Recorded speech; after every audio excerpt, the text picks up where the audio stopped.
Aloha, friends and neighbors. Rollin here, Kona astrologer. I'm back here on August 17th talking to you in the future who are likely watching this show around September 8th. And we're going to talk about your future. The future, the future, the future. Can you really foretell the future? In rather amazing ways. That's what all those ancient civilizations knew. But in our arrogance, in the age of Pisces the last 2,000 years, we threw the baby out with the bathwater. Too bad. But we're gaining footage. This show is going to get into some practical things, but it's also kind of a subtle training for those of you that are going to turn into astrologers. It's kind of funny, you know, this matter of word magic. You see folks who don't want anything to do with the necessity of what we have to do to combat global warming, and they change it to, climate change. Oh yeah, but they can't even buy that. But when it comes to astrology, you can watch all the ancient aliens and all the work they're doing on pyramids and the professors in the institutions. They don't even want to say the name. One of the men that spent his whole life studying the Mayan and the pyramids and the language and stuff, wrote all these books, and at the end of his life he said, we must face it. The reason for Mayan mathematics and archaeology and astronomy, he says the reason for their genius was astrology. And he finally said the word. So they won't say the word. But listen, folks, we're in the age of Aquarius. These are just hangers-on. These are Neptune people deceiving you. Yes. Oh, we got lots of oil. Oh, we don't have to worry about burning it. Oh, so, we're going to need astrologers. All the prior ages of humanity, the high civilizations used astrology. Ben Franklin talks about the wise men of old who wouldn't start a war or begin a great enterprise without first consulting an astrologer, Ben said in his almanac. Who would study the stars and the planets and the patterns and pick the lucky hour. That's what astrology is all about. I mean, after all the attacks of the last 2-3 decades by institutional professors and other people, astrology kind of descended into personality stuff. Psychologists got in there, Vedic astrologers. There's nobody really actively doing the work of a real astrologer, which is to predict things. So I do it all the time here, and you maybe got used to it, and sometimes I'm wrong, because this is not an easy ancient science to master, especially if you grew up in these government corporate schools and jobs like I did. Not easy. I mean, the people in China, the astrologers that Kublai Khan had, 5,000 of them, were raised in a 1-mile square city to be astrologers from the very beginning, all their schooling. 1 mile square, big university just to produce the astrologers the kingdom of China, the empire of China needed. So we're going to need a lot of astrologers. And I wish I could cover, all the stuff going on in the world for you, but I can't. I'm just one man. I kind of keep my eye on our islands. But some of you got to learn this. I know I got 100 monkeys out there at least. And it's not that hard once you simplify a little bit and get rid of the fluff and decide what it is you want to do. Get the app, SkyMirrorAstrology.com. Get the app for your iPhone or iPad. If you haven't got a computer and you don't want to get a $300 solar fire program, even that is all focused on personality and people. You don't really want that. I said, you want to learn your astrology here, focused on what's happening now, what's coming up. When should I start things? When should I stop things? When should I go? How does the song say? When to bet, when to bow out. Anyway, that's the purpose of real astrology. And with that said, let's go on and take a look at this second week of September, the eclipse month. I mean, this is a heck of an eclipse. It's 9 Virgo eclipse, opposing Neptune, huh? So I'm on the case. Neptune, look out! Priest, artist, doctor, musicians, glitzy, sparkly people that have had their privilege for 2,000 years. And they hate science, whether it's global warming scientists or a real scientist like me, because I'm highly trained in science. Yes, at Berkeley and UCLA and Dow Chemical Research in Pittsburgh. I know my science. Led me to this, the ancient science. So they're afraid of me. And I can't blame them, because I found my own religion, and I find that the religions that we've been used to following are just corporations. Just like the government, like the Department of Defense is a corporation. All these guys, you're starting to become aware now of kind of the slavery they're holding you in, huh? Whoops, wait a minute, I'm going off on politics here. Can't help it. I mean, it took me a while to realize that the great Neptune, the enlightenment of the heart, the bringer of compassion, all these people in their robes trying to get you to pray to this or that personages and get compassion. Oh boy, I was raised in that stuff. Took me a long time to realize Neptune is really a malefic. He's really not all goody goody goody. And if you watch the drugs and doctor things going on your television set, you know, probably you don't believe in doctors anymore. And after what's happened with the priesthood and the little boys and stuff, you probably don't believe in priests anymore. And after what's happened with chemistry and Dow and Monsanto and Bayer, you probably don't believe in chemistry anymore. Good for you. Good for you. When you smell a bad smell, it isn't just a smell, you know.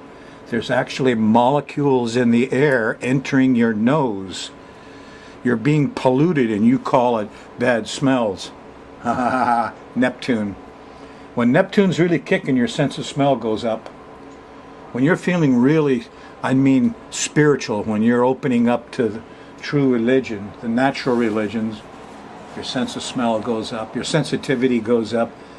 I'm not going against all religion, just corporate religion. What's been going on the last 2,000 years? Smoke and mirrors, boy. Anyway, let's get to the job at hand and go through this week for you day by day, and then we'll get some more analysis and a little more biting humor, I hope. All right, here's your chart. Here's where the eclipse point was here at 9 Virgo. It opposed Neptune at 10 Pisces. Virgo, Pisces oppose each other. How many of you guys does that just snap to, huh? You know your astrology? How about Sag? Sag squares Virgo and squares Neptune. They're all mutable signs. And here's Saturn at 10 degrees Sag, an eclipse at 9 Virgo, and Neptune at 10 Pisces. Now, the opposition is to Neptune. And, well, let's see. Right now, where I'm sitting in the middle of August, we've got some major flooding going on in Louisiana, especially around Baton Rouge. Well, what the heck? Let me show you how this looks. Okay, you just go back 2-3 months of lunations, and you'll find the thing when you do. Here's Neptune glaring at us on the full moon, June 20th. And where does the Neptune line? Up at the top on the midheaven. Where does it go? Okay, here's Neptune on the midheaven. Now, Neptune is a straight line that runs right down here. And where does it go? Yep, right through there. Now, if you know Louisiana at all, Baton Rouge is where the worst of this is. 10,000 people out of homes. Baton Rouge is right about here. And this is the Neptune on the midheaven line. Just shouting at us clear from June 20th. Hey, we're going to have a Neptune problem here, and everybody's going to see it all over the landscape. It's in public, huh? Wow. There's a little bit of Uranus. Usually makes these patterns, these horizontal, vertical patterns. I decided the other day my chart work is too Neptune. A lot of astrologers make the mistake of kind of, oh, I'm going to be famous, or I'm going to heal or treat people. No, you know, that's Neptune's work. You go to a hospital, you know, and there's all these people in fancy costumes, doctors and nurses. Oh, we're going to help you. They're all touchy-feely. Those are Neptune people. You go look behind the scenes. There's a guy in X-ray, the CRTs, and the, you know, all the technical, the lab man. They're all Uranus people, and they're out there to get the data and give it to you. And that's what I do. You know, I'm not out here to do some religious healing thing. No.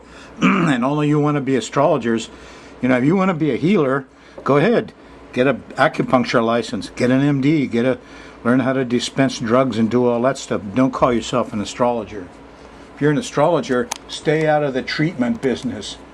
You know, you're not the guy in the flashy white gown being famous because you're the doctor.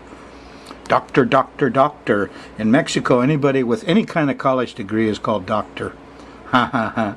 I'm making fun of Neptune because, you know, I've been stiffed all my life by these guys. And they sure don't want to recognize what I do. Well, here's your chart anyway.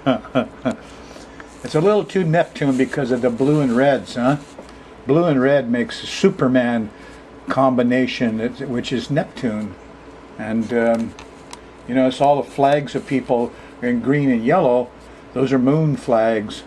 The red and blue, those are... Anyway. Too much Neptune on these charts. Try to color them up, make them fancy, see? And that's, you know, look out. If you're on a Thursday night show, in the morning you had the square to Neptune. That could have been Wednesday night. Things got confused and you got depressed and went right through Thursday morning. You know, when you hit Friday, the moon's still in Sagittarius. You're probably still thinking a little bit about the confusion, the problems with Neptune, the liquids, you know, the chemicals, the doctors, the bad smells. What a day you had here, Wednesday night, Thursday morning. You're probably still recovering. When you get to Friday, like, it's not going to light up. Here's a square to the sun. Your plans aren't going to go through. You know, the railroad tracks got flooded. The airplane can't go. It's just, anyway, the problems crop up real strong here on Friday. And communication and transportation problems with the square to Mercury too. Moon squares the sun in the morning, squares Mercury in the middle of the day, you know, and it's going by Mars in the morning. So, you know, Friday's going to be road rage time and anger, and it's not an easy day. If you got to go into work Friday morning, you know, on September 9th, don't leave if you're a little ticked off. When you leave the house, think of pretty birds and mellowness, not anger, because it's going to be an angry Friday. There's a little Uranus work, a little common sense comes in here about dinner time when the moon trines Uranus for a while, and everybody says, oh, aren't we all brothers and sisters here? Yes, you are. It's the age of Aquarius. So you could get a final aha Friday night, if you're lucky. Saturday morning, the moon is shifted into Capricorn, and there's a square to Jupiter. People are laughing. They're too loud. They're overdoing it. You're biting off more than you can chew Saturday morning. Don't be a glutton. As you go through early Capricorn, when you get to Saturday night, here's a nice sextile to Neptune. And here is some real color art, music, some higher heart. You know, the birds, the butterflies, this wonderful place we live in. When you see the sun, say, hello, Father. When you see the moon, say, hello, Mother. You're part of it. Yes, you are part of it all. Saturday is for that kind of stuff, Saturday night. Or, you know, you go to church and go to corporate religion if you want, but I don't recommend it. The singing and the music can be kind of nice. But you gotta watch out who you pray to and what you're visualizing, because you can get it. You know, watch out what you visualize. Sunday morning, the moon is in the Pluto zone. It's going by Pluto. There's a nasty old Venus square here. She's in trouble. The policeman decided to come and get her. She panics. There's problems. Has the cop got his gun out on that little girl? Wow. That's terrible. So, you know, Venus is panicky here. Now she's got some helpers, but most everybody is, you know, a little lazy Sunday morning, can't get out of bed, you know, and I'm not going to get out and fight with the bugs and the police and the guns. No. Time you go to the afternoon, there's a trine to the Sun and Mercury, and you thought it over and talked it over, and you got a plan, and you're ready to go Sunday afternoon. Monday, the moon is still in Capricorn, and at least until about noontime. Then just about lunchtime or after lunch, here's a nice trine to Jupiter. Here's some wisdom comes along. Aha! Now I see it clear, we say on Monday in the middle of the day. Good. Excellent. Tuesday morning, here's a sextile to Saturn. We got to have a plan, time and money. Yes. And make a plan and organize. That's what Tuesday morning is for, when the moon sextiles Saturn. And it gets better. Tuesday night, here you got Venus smiling on you. There's some sweets, there's some goodies, and a sextile to Mars. Mars came along and rescued Venus. And it's very romantic Tuesday night. You'll see couples going around hand in hand. Goes right into brotherhood Wednesday morning. Actually, with Uranus so close, you could have some sudden romance. Some friendships could turn into good romantic relationships here Tuesday night into Wednesday morning. It's quite nice. Moon in Aquarius, huh? Yeah. Continues through Wednesday in the middle of the day, and then in the afternoon, the moon shifts into Pisces. And what's that? That's the sign of Neptune. And here he is. And you start feeling him here Wednesday afternoon and evening.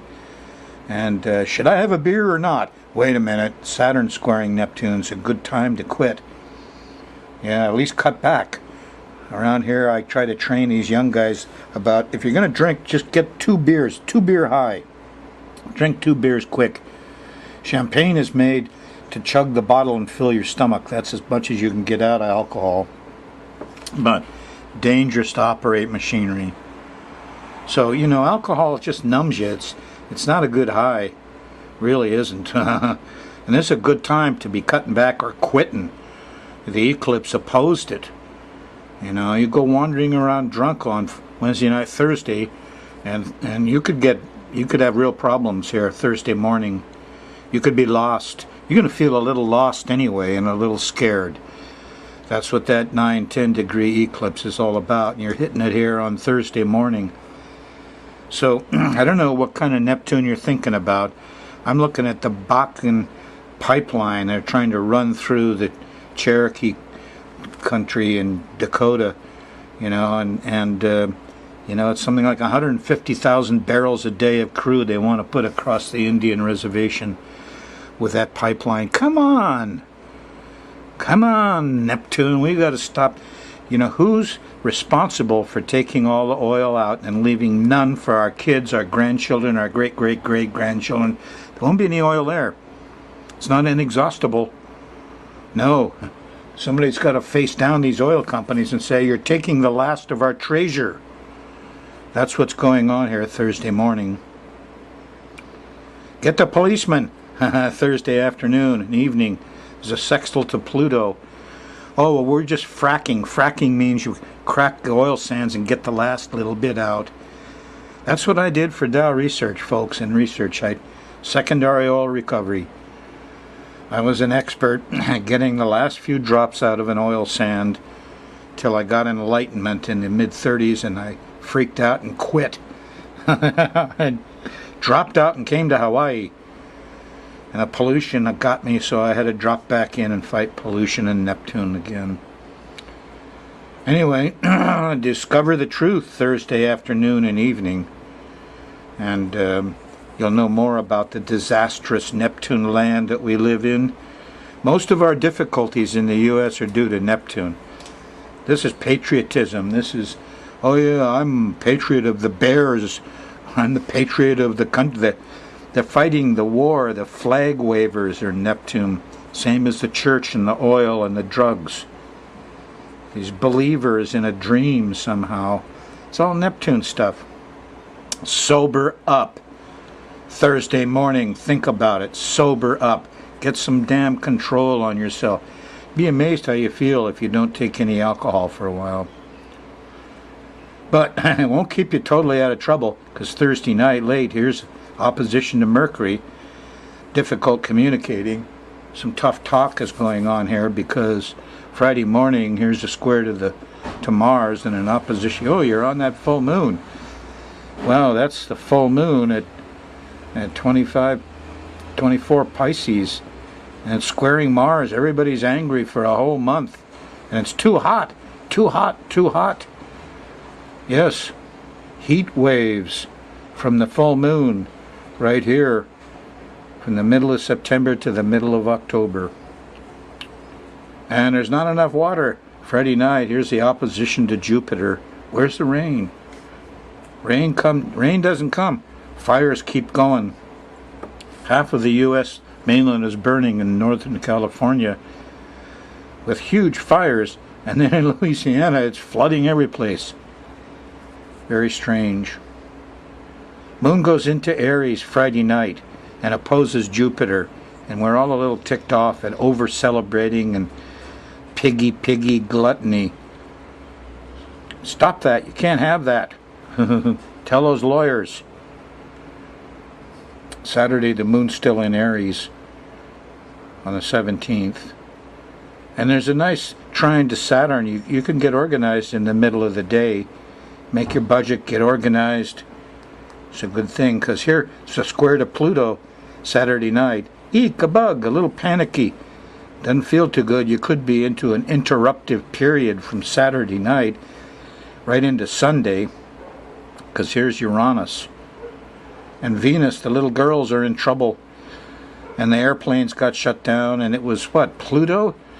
Pluto actually stations on the 26th. I got a note here.